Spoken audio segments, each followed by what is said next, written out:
Maoist party కేంద్ర committee సభ్యుడు పాక హనుమంతు అలియాస్ గణేష్ అంతిమ యాత్ర ఆయన స్వగ్రామమైన నల్గొండ జిల్లా చండూరు మండలం పుల్లెంల గ్రామంలో ఘనంగా నిర్వహిస్తున్నారు. ఈ నెల 25న ఒడిశా ఛత్తీస్గఢ్ సరిహద్దు అటవీ ప్రాంతంలో పోలీసులు మావోయిస్టుల మధ్య జరిగిన ఎదురుకాల్పులో గణేష్ మృతి చెందారు. అయితే స్వగ్రామానికి చేరిన ఆయన మృతదేహానికి బంధువులు, గ్రామస్తులు, వివిధ ప్రజా సంఘాల నాయకులు సమక్షంలో ఈ రోజు అంతిమ యాత్ర నిర్వహిస్తున్నారు. గణేష్ ను చివరిసారిగా చూసేందుకు గ్రామస్తులతో పాటు వివిధ ప్రజా సంఘాల నాయకులు, కార్యకర్తలు పెద్ద సంఖ్యలో పాల్గొన్నారు. గణేష్ అంతిమ యాత్రకు సంబంధించిన మరిన్ని వివరాలను, గణేష్ ఉద్యమ ప్రస్థానాన్ని ప్రజా సంఘాల నాయకుల నుండి మా నల్గొండ జిల్లా ప్రతినిధి శ్రీనివాస్ అందిస్తారు. ఈ నెల 25న ఒరిస్సా ఛత్తీస్గఢ్ అడవుల్లో పోలీసులకు మావోయిస్టులకు జరిగినటువంటి ఎదురుకాల్పుల్లోని కేంద్ర కమిటీ సభ్యుడు హనుమంతు అలియాస్ గణేష్ కూడా మృతి చెందినట్లు కూడా జరిగింది. ఇప్పుడు తెలంగాణ జిల్లాలోని నల్గొండ సంబంధించినటువంటి జిల్లా కేంద్రం నుంచి చండూరు మండల కేంద్రంలో పలువుల గ్రామంలోని అంత్యక్రియలు కూడా జరుగుతున్నాయి. ఈ కుటుంబ సభ్యులు, బంధుమిత్రుల ఆధ్వర్యంలో పెద్ద ఎత్తున గ్రామంలోని ఇప్పటికీ అంత్యక్రియలకు ప్రారంభించడానికి కూడా సిద్దమవుతున్నటువంటి పరిస్థితి. వివిధ సంఘాల నాయకులతో పాటు ప్రజా కళాకారులు, వివిధ హోదాల్లో పనిచేస్తున్నటువంటి నాయకుల తర్వాత ప్రసంగిస్తున్నటువంటి పరిస్థితి మనం చూస్తున్నాము. ప్రధానంగా వాళ్ళ కుటుంబ సభ్యులు, గ్రామస్తులు కలిసి అంతిమయాత్ర పాల్గొనడానికి పూర్తి ఏర్పాట్లు కూడా చేశారు. దీనికి సంబంధించి ఆ చుట్టుపక్కల గ్రామాలే కాదు, నల్గొండ జిల్లాలోని వివిధ ప్రాంతాల నుంచి వచ్చినటువంటి అనేక మంది ప్రజలు కూడా పెద్ద ఎత్తున తండోపాలుగా చేస్తున్నారు. మనతో పాటు ప్రజాసంఘ నాయకులు కూడా ఉన్నారు. వారితో అడిగి తెలుసుకునే ప్రయత్నం చేద్దాం. సార్ చెప్పండి, హనుమంతు ఈ నెల 25న జరిగినటువంటి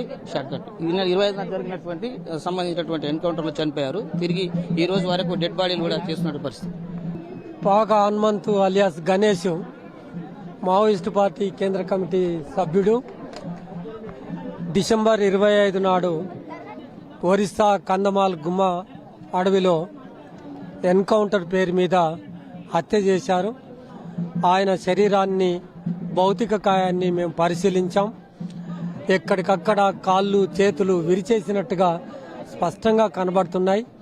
ప్రజలందరూ చెప్తా ఉన్నారు ఆయనను తీవ్రమైన చిత్రహింసలకు గురి చేసి సజీవంగా చేతిలోకి పట్టుకున్న తర్వాత చంపేసి ఎన్కౌంటర్ జరిగిందని ప్రకటించినట్టుగా మనకు కనబడుతుంది. ఏ ఎన్కౌంటర్ అయినా సరే అది నిజమైన ఎన్కౌంటర్ కాదనేది మేము 53 సంవత్సరాలుగా ఘోషిస్తూనే ఉన్నాం.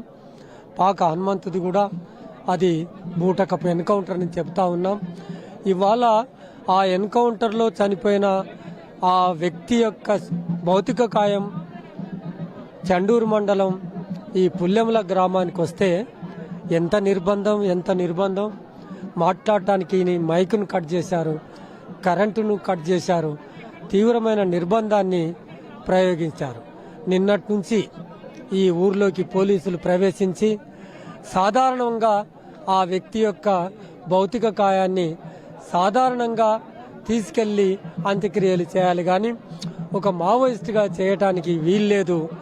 మీరు సభలు పెట్టడానికి వీల్లేదు, ఇక్కడ సమావేశాలు పెట్టడానికి వీల్లేదని ఆంక్షలు విధించిండ్రు. అందులో భాగంగానే కరెంటు కట్ చేయటం కానీ, మైక్ కట్ చేయటం కానీ అది దొరకకుండా చేస్తున్నారు. తీవ్రమైన నిర్బంధం మధ్యలో వేలాది మంది ఆ నిర్బంధాన్ని అధిగమిస్తూ ఆయన శవయాత్రలో పాల్గొనడానికి చాలా సిద్ధమైనరు. రాజకీయ నాయకులు, పాలకవర్గ రాజకీయ నాయకులు కూడా వచ్చారు. వాళ్ళను కూడా అభ్యర్థించాం, మాకు మైకును, ఆ సౌకర్యాన్ని కల్పించమని గ్రామ ప్రజలు అడిగారు. అయినా ఇప్పటి వరకు ఏమి ఏర్పాట్లు చేయలేదు. అయినా ప్రజలు దాన్ని అధిగమించి ఆ ఏర్పాట్లు చేయడానికి సంసిద్ధమయ్యారు.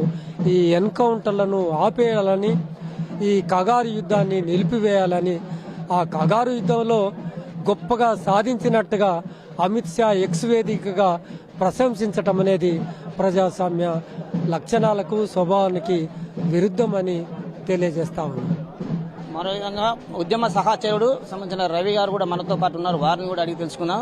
తనతో పాటు ఉద్యమంలో పాల్గొన్నటువంటి రవి గారు కూడా కేంద్ర కమిటీ మాజీ సభ్యులుగా ఉన్నారు. దీనికి సంబంధించిన విషయాలు సార్ అన్న చెప్పండి.